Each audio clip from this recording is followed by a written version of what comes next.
ఈ రోజు నువ్వు చాలా తీసుకొచ్చినట్టున్నావు. అయినా ఉన్నట్టుండి నీకింత బలం అసలు ఎలా వచ్చిందిరా? అమినోటి విరోస విషపూరితమైనది. పోనిషి మేజిద్ దీన్ని తినచ్చు. అమినోటా మస్కరియా విషపూరితమైనది. ఇది చెడ్డది అని చెప్పలేం, కానీ చూడడానికి మ్యారియో లాగుంది. నెక్స్ట్ మర్గ్వర్డ్, దీన్ని తినచ్చు. మాంగ్సూస్ చంపడానికి తీసుకొచ్చావా?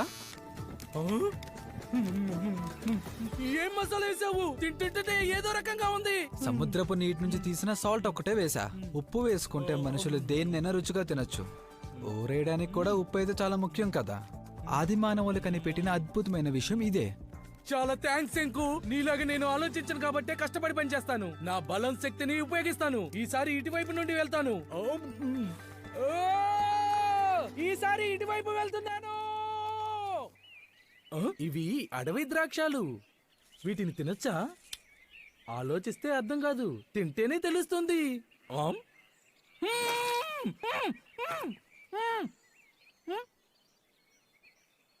ఇంతకు ముందు వీటిని టీవీలో చూశాను. వీడు హై స్కూల్లో అందరికంటే చాలా స్ట్రాంగ్. షిషియో సుకాసా. వీడు రాయి అయిపోయినట్టున్నాడే.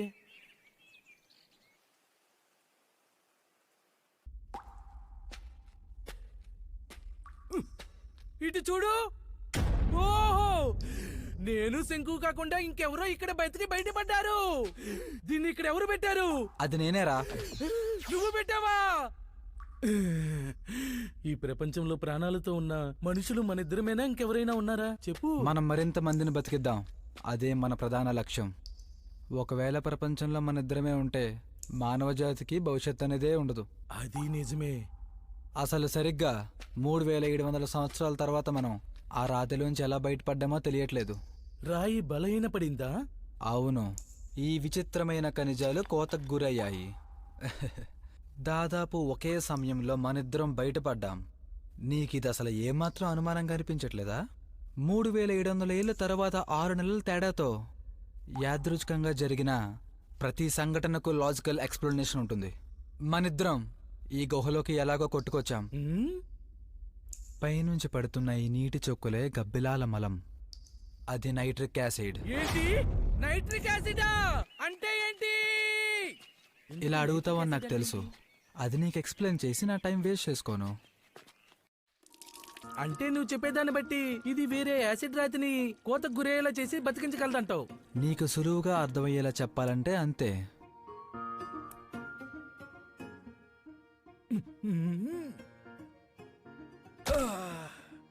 నేను పిచ్చోళ్ళ చాలా ట్రై చేశా. అందుబాటులో ఉన్నవన్నీ కూడా ఉపయోగించా. చాలాసార్లు ఎన్నో ప్రయోగాలు చేశాను. ఇదంతా నేను దీన్ని ఛేదించాలనే ప్రయత్నించా. ఇది ఒక ఖనిజమా లేదంటే ఒక కణజాలమా కనిపెట్టడానికి నా దగ్గర పరికరాలు లేవు. అంటే నువ్వు చెప్పేదాన్ని బట్టి చూస్తే ఇది సైన్స్ కూడా వివరించలేని పదార్థం అంటావా? మనకు తెలిసిన పరిజ్ఞానంతో మళ్ళీ ట్రై చేద్దాం. ఇందుకేనా నువ్వు తీసేసి రాస్తూ మళ్ళీ మళ్ళీ ప్రయోగాలు చేస్తున్నావు? సైన్స్ అనేది ఒక స్లో ప్రాసెస్. ముందు నాకు లిక్కర్ కావాలి. ఆ లిక్కర్లోని ఆల్కహాల్తో నైట్రిక్ యాసిడ్, ఇథనాల్ కలిపి నేను నైటెల్ ని తయారు చేస్తా. అది ఇండస్ట్రియల్ స్ట్రెంత్ ఎచింగ్ ఏజెంట్ గా పనిచేస్తుంది. ఏంటి ఇప్పుడు ఏమన్నావు సిక్కు? అదే నైటెల్ గురించి. అది ఫెరెట్ గ్రెయిన్ లో చొరబడుతుంది. అది కాదు, అలాంటి పెద్ద పెద్ద విషయాలు నాకు అర్థం కావు. ఇందాక ఏదో లిక్కర్ అన్నావు. ఈ ద్రాక్షలతో ఆ లిక్కర్ ని తయారు చేయొచ్చేమో చూడు. నువ్వన్నట్టు తప్పకుండా చెయ్యొచ్చు టైజో.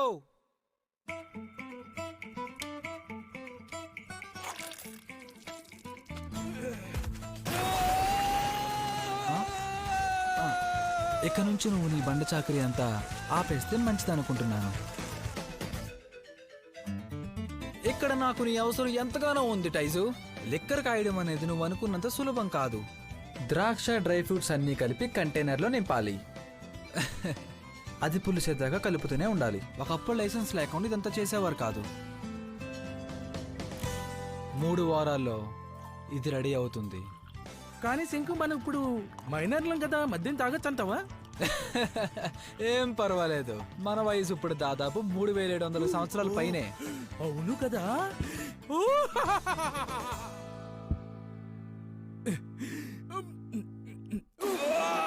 నేననుకున్న దానికంటే బాగానే ఉంది.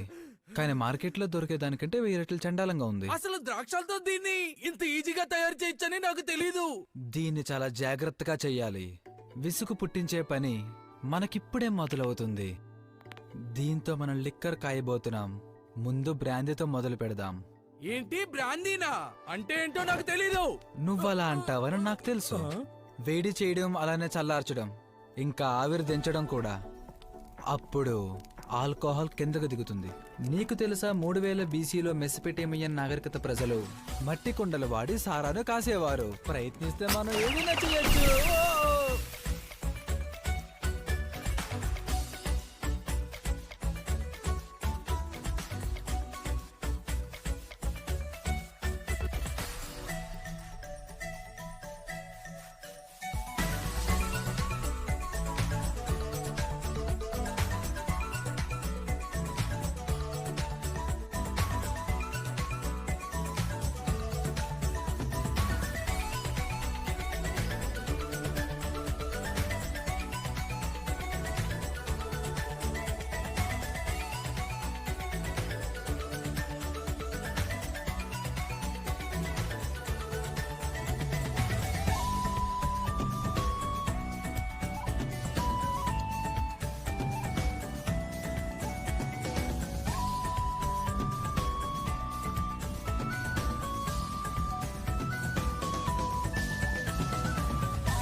ఇప్పుడు ఏం జరగబోతుందో నువ్వు చూస్తూనే ఉండు. అసలు సైన్స్ వివరించలేని విషయాలంటూ ఏమీ లేవు.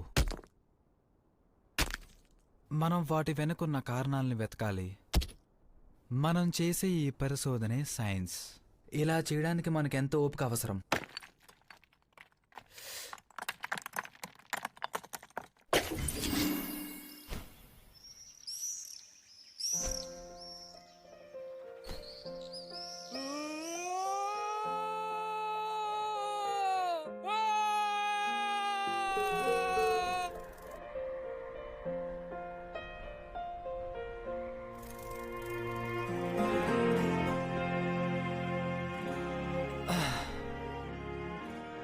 నేను ప్రయోగాలు మొదలుపెట్టి ఏడాది అవుతుంది.